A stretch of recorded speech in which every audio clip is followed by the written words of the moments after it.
She said, "I want to try dating other people before getting married." I nodded. "Then go ahead, try it."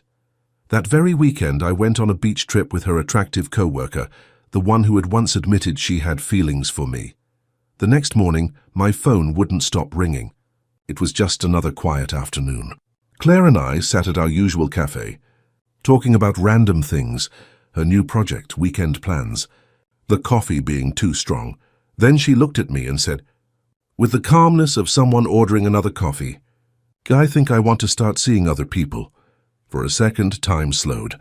The chatter, the clinking cups, all of it faded until there was only her voice, steady and unreal, hanging in the air. Her voice was steady, her expression calm. She'd planned this. I didn't move, didn't blink, just looked at her, steady and silent. Then I said, "All right, sounds like a good idea." My tone was flat, no edge, no warmth. She froze for a second, a tiny shift in her eyes, like she hadn't expected me to agree so easily. She was waiting for an argument, a plea, something. Instead, there was nothing, just quiet. Inside, I wasn't hurt, not even angry. Just a strange clarity, sharp, sudden, like fog lifting in sunlight. It didn't feel like heartbreak. It felt like calculation, like hearing the signal that a battle's about to begin. I stood up, dropped a few bills on the table and said, "Take care, Claire." Then I walked out, calm, steady. The door shut behind me with a dull click, and that sound, and simple as it was, that felt final. I wasn't a man who'd just been left. I was a man who'd just woken up. There's a woman at work, Olivia, confident, sharp, the kind who knows her power and uses it well. Her smiles linger. Her compliments always come with a hint of intent. Weeks ago, over lunch, she'd said to me, "If she ever stops appreciating you, Ethan."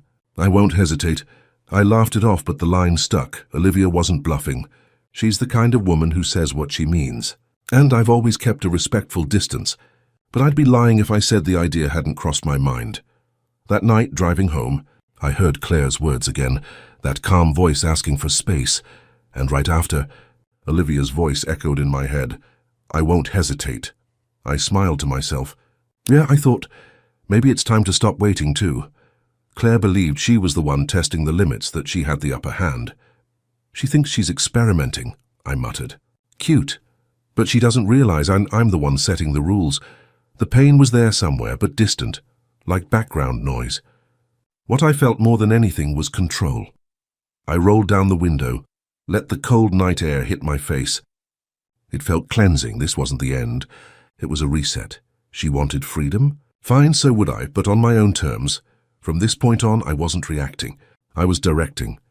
When I got home that night, I didn't pour a drink or scroll through Claire's social media like some heartbroken fool.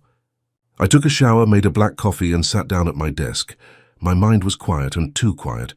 That kind of silence only comes when every emotion has burned away, and all that's left is focus.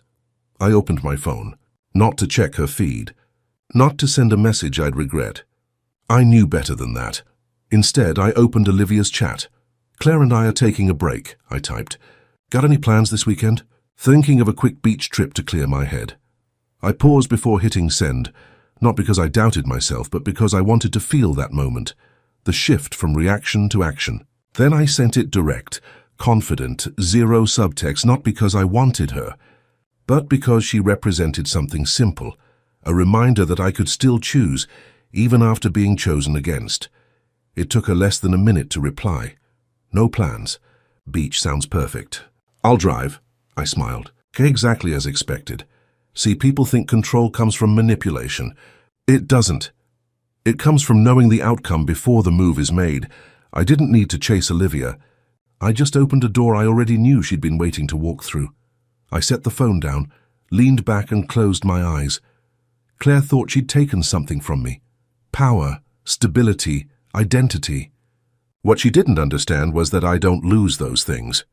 I reassign them, and right now that energy had a new destination.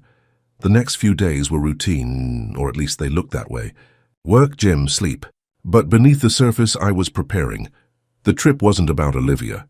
It was about me, reclaiming the story before someone else wrote it for me. I booked a quiet seaside resort. Minimalist, clean, elegant. 2 separate rooms, deliberate. I wanted space, not entanglement. I packed light. White linen shirts, neutral tones, a simple watch, the kind of look that looked unbothered without trying too hard. Before leaving, I caught my reflection in the mirror. Calm eyes, steady posture. A man who didn't look like he'd been dumped because he hadn't been. He'd allowed a phase to end. That distinction matters. When we met up at the gas station that Friday morning, Olivia stepped out of her car with a wide smile and sunglasses that tried to hide her excitement. "Didn't think you'd actually text me," she said. I shrugged. I needed a break. You seemed like the right company. Simple, balanced. A statement that gave nothing away yet said everything. During the drive, we talked. Work, music, travel. She laughed a lot. I let her. The rhythm was easy, controlled. No tension, no chasing. Just natural gravity. Somewhere between the highway and the horizon, I realized how light I felt. No bitterness. No longing. Just presence. People underestimate that. The power of calm after chaos. It's the purest kind of strength. By the time we arrived at the coast, the sky had turned gold. The sea stretched wide and indifferent, a perfect reflection of how I wanted to feel. I remember thinking, this isn't revenge. This is reclamation. Later that night, as we sat by the beach bar with a couple of drinks, Olivia leaned toward me slightly, voice softer. "You seem different, Ethan." I smiled. Maybe I just stopped giving people the power to define me. She didn't respond, but I saw the look in her eyes, curiosity mixed with admiration. The kind that comes when someone realizes you're not playing by their usual rules. Before heading back to the hotel, I looked out at the dark water and said quietly to myself, "I'm not here to be comforted. I'm here to remind myself who I am." The beach was quiet that morning, the kind of silence you only get before sunrise, when even the sea seems to hold its breath.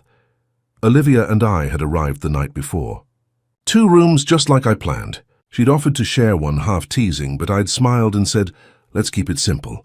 I like my space." That single line set the tone. I wasn't here for comfort, and she understood that. Over breakfast, we talked easily. She laughed at my jokes, brushed her hair behind her ear, watched me more than once when she thought I wasn't looking. I noticed, of course. I notice everything. I didn't flirt. Not directly. That's what made it work. The more space I gave, the more she leaned in. By midday, we were on the sand. She wanted to swim. I watched from a distance, sunglasses on, cold beer in hand. She looked radiant under the sunlight, and for a moment I could almost forget why I was here. Almost. Later, while she dried her hair, she asked, "Mind if we take a picture? You know, to prove you actually relax sometimes." I smirked. "Sure, but let's make it look good." I took her phone, found the right light, golden, angled from the side, and positioned us close but not too close. Enough to let the picture speak more than the truth. When she sent it to me, I looked at it for a while. Her smile was warm, my expression calm. It looked intimate, but it wasn't, and that was precisely what I wanted. I hesitated before posting. Not out of guilt, but to make sure I wasn't doing it to hurt her. I wanted it to mean something else. Proof that I was fine on my own. That night I posted it. Just a single photo, no caption. The timing, 8:37 p.m. The effect, immediate notifications lit up, friends commented. And I knew somewhere out there Claire was seeing it too. It wasn't about revenge. It was about balance. She'd chosen freedom. I was simply showing her what that looked like from my side. You wanted space, I thought. Now you get to watch what fills it. I went to sleep early that night, phone face down. No checking. No waiting. Real control is knowing the reaction without needing to see it. The next morning I woke to missed calls, 5 of them, all from Claire.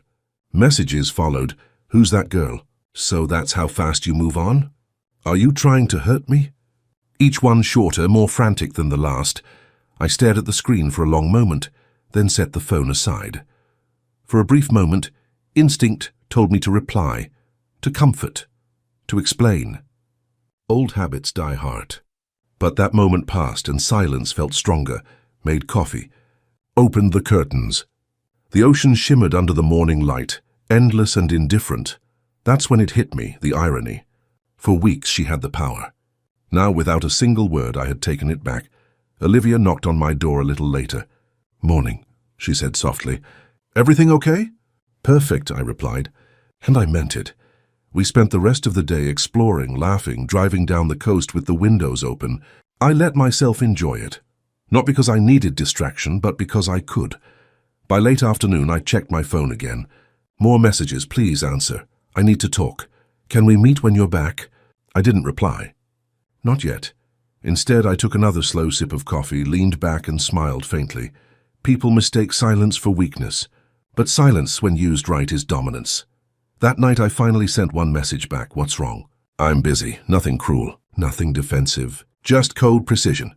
And that was enough. Because in that single moment, I stopped being her option, and she became the one chasing closure. Later, while Olivia talked about future plans, I found myself half listening.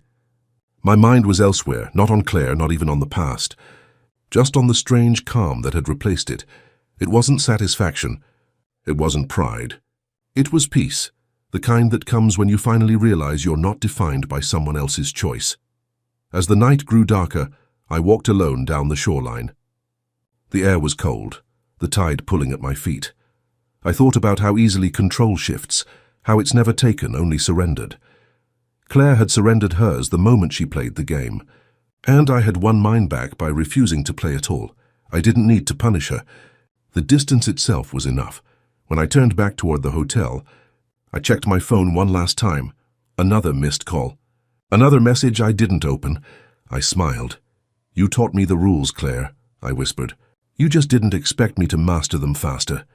I got back from the coast late Sunday evening. The apartment was quiet, clean, the kind of silence that used to feel heavy but now felt earned. I unpacked slowly. The shirt still smelled faintly of salt and wind. I poured myself a drink, stood by the window and looked out at the city lights. They flickered the same as always, but somehow everything looked different. I didn't reach out to Claire. Didn't feel the need to. For the first time in years, there was no urge to fix, explain, or chase. Peace isn't loud. It's the absence of noise you didn't realize was suffocating you. 2 days passed before she showed up. Same cafe where it all began. She waited outside, eyes red, hands trembling. When she saw me, she tried to smile. It broke halfway. The same cafe, the same corner table. Only the air had changed. Lighter now, like the weight had finally shifted. Ethan, can we talk? I nodded once. No emotion. Just civility. She sat down across from me, the same spot where she'd ended things. Funny how places remember more than people do. I didn't actually see anyone, she said quickly. I thought I needed to be sure about us. About you. I stirred my coffee, silent. Her voice cracked. And then I saw that picture. That girl, you looked happy. I looked at her. Really looked. For the first time, I didn't see the woman I'd loved. I saw someone searching for control she'd already lost. You know what the problem is, Claire? I said quietly. You thought love was a test. That if you pushed hard enough, I'd beg to prove myself. I leaned back calm, deliberate, but I don't audition. I don't fight for a place in someone's doubt. Tears welled in her eyes. I made a mistake. Yeah, I said softly.